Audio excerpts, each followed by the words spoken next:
Bonjour à tous, donc on se retrouve aujourd'hui pour une analyse de top 14 qui opposera La Rochelle face au Racing Métro.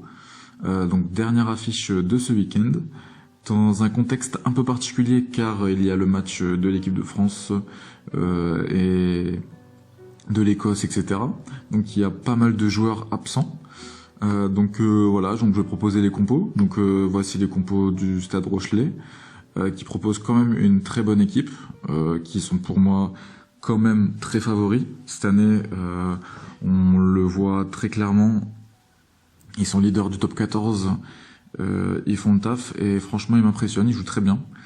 Là, la troisième ligne est quand même remaniée, mais ça reste une très très bonne troisième ligne, qui vont opposer du coup au Racing Métro, avec pas mal de changements, mais une équipe quand même qui va chercher potentiellement le point de bonus défensif. Bon, ils vont quand même jouer pour la gagne, comme à chaque match, mais je pense pas qu'ils pourront aller non plus gagner à La Rochelle, même si, on le rappelle, avec le Covid, match à huis clos, on a quand même du Train-Duc en 10, même s'il est plus ce qu'il était avant. Après, on voit quand même que Teddy Thomas n'est pas là, Imhoff non plus.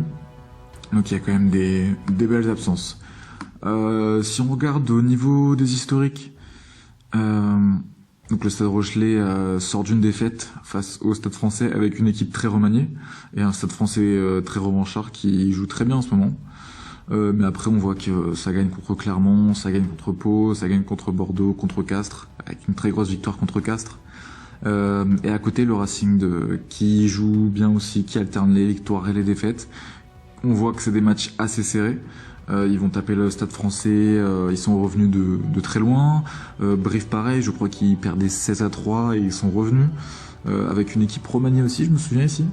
Racing contre Pau, ils gagnent avec un essai à la 78e. Et Castres, ils n'ont pas su revenir. Donc moi, ce que je vois le plus safe ici, je pense, c'est La Rochelle marque moins de 31 points. Parce que si on regarde bien, Racing n'encaisse pas plus de 30 points en général par match. Le match, en plus, il est à huis clos.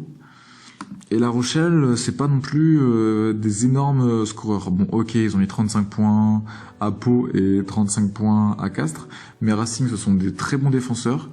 Et dans toute l'histoire du rugby, La Rochelle n'a jamais mis plus de 30 points au Racing en 25 confrontations, il me semble.